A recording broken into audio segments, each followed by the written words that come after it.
स्वागत है आपका मेरे चैनल में। पिछली वीडियो में हमने भूगोल सब्जेक्ट का स्टार्ट किया था, जिसमें हमने अक्षांश रेखाओं को जान लिया था। आज हम जानेंगे देशांतर रेखाएं। तो चलिए शुरू करते हैं। देखिए, ये मान लेते हैं हमारी पृथ्वी है, ये देशांतर रेखा है।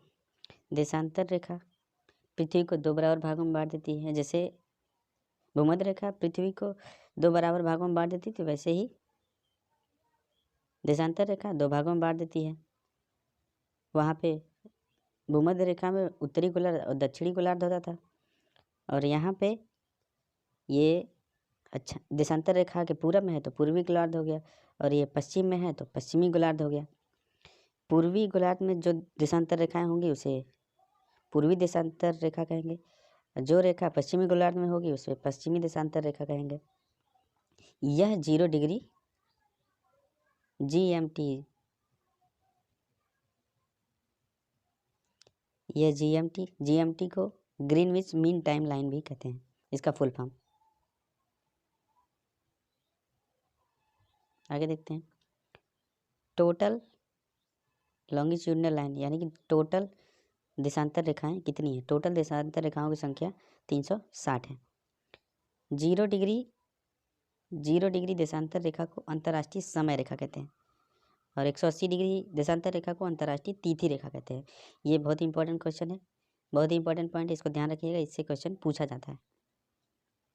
आगे चलते हैं। देशांतर रेखाएं अर्धवृत्ताकार होती हैं। जैसे अक्षांश रेखाएं वृत्ताकार होती हैं, वैसे ही देशांतर रेखाएं अर्धवृत्ताकार होती हैं। देशांतर रेखाओं के मध्य दूरी, देशांतर रेखाओं के मध्य मैक्सिमम दूरी भूमध्य रेखा पे होती है, मिनिमम दूरी ध्रुवों पे होती है। देशांतर रेखाओं के 1 डिग्री देशांतर रेखा के बीच का अंतर होगा तो वह 111.32 किलोमीटर के बराबर हो जाएगा। जैसे ये है देशांतर रेखा है, ये दोनों के बीच की दूरी 111.32 किलोमीटर होगा। ठीक, आगे चलते हैं। इंडियन जियोग्राफी में हम अब इंडिया का थोड़ा अध्ययन कर लेते हैं, जिससे कि आगे आने वाले वीडियो में हमको आसानी रहेगी। ये है इंडिया का, ये ईस्ट हो गया, ये वेस्ट हो गया, ये नॉर्थ हो गया, ये साउथ हो गया। तो ये इंडिया का उत्तरतम पॉइंट है, और ये पश्चिम उत्तर पॉइंट है, पश्चिम वाला पॉइंट है, और इधर ये पूर्व वाला पॉइंट है, और यहाँ पे मुख्य भूमि का ये दक्षिणतम पॉइंट है। बाकी पूरे इंडिया की बात करें तो दक्षिणतम पॉइंट यहाँ पे होगा। इन पॉइंट्स को क्या क्या कहते हैं आइए जान लेते हैं। तो इंडिया के मुख्य भूमि के दक्षिणतम बिंदु को केप ऑफ कैमोरिन कहा जाता है, केप कैमोरिन कहा जाता है। ये तमिलनाडु है, ये केरल है। ये तमिलनाडु है, तमिलनाडु को हम TN लिख देते हैं, केरल को KRL लिख देते हैं। तो इंडिया के मुख्य भूमि का दक्षिणतम बिंदु केप ऑफ कैमोरिन है, जो कि तमिलनाडु में पड़ता है। और अगर से हम पूरी इंडिया की बात करें तो सबसे दक्षिणतम पॉइंट यहाँ पे होगा। इस पॉइंट को पिगमेलियन पॉइंट कहते हैं, या इंदिरा पॉइंट कहते हैं, इंदिरा पॉइंट कहते हैं। इंदिरा पॉइंट जो कि ये है अंडमान एंड निकोबार। तो दक्षिणतम बिंदु इंडिया का अंडमान निकोबार में पड़ता है, ANDN, अंडमान निकोबार हम लिख देते हैं। आगे देखते हैं। ये देखिए, सबसे पूर्वी पॉइंट है, ये अरुणाचल प्रदेश में पड़ता है, किवीथू। इस पॉइंट को किवीथू कहते हैं। और सबसे पश्चिम वाले पॉइंट को, ये जो कि गुजरात में पड़ता है, गुहार माता या गौर माता कहते हैं। और सबसे उत्तर वाला पॉइंट इंदिरा कॉल पॉइंट।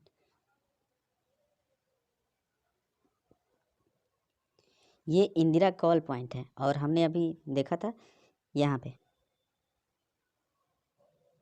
पे इंदिरा पॉइंट था, तो इन दोनों में कंफ्यूज मत होइएगा। ये इंदिरा पॉइंट है और वो इंदिरा कॉल पॉइंट है।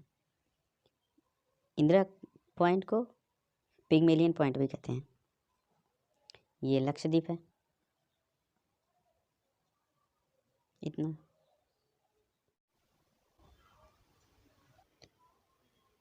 आगे हम जान लेते हैं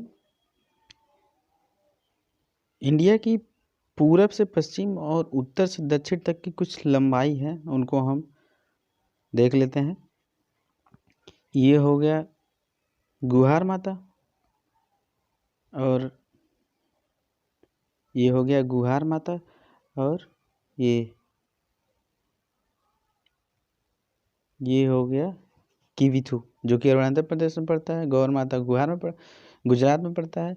ये यहाँ से यहाँ तक की लंबाई, यहाँ से यहाँ तक की लंबाई 2933 किलोमीटर है। उसी तरह उत्तर से दक्षिण तक की, उत्तर ये हो गया और दक्षिण पूरा यहाँ तक, तमिलनाडु का जो कन्याकुमारी वाला पॉइंट था, कन्याकुमारी या फिर केप कैमोरिन वाला पॉइंट था, यहाँ तक की दूरी 3314 किलोमीटर, 3314 किलोमीटर है। तो पूरब से पश्चिम, पूरब से पश्चिम मैंने बताया था 2933 हो गया, और उत्तर से दक्षिण तक, उत्तर से दक्षिण तक 3314 किलोमीटर लंबाइयाँ हैं।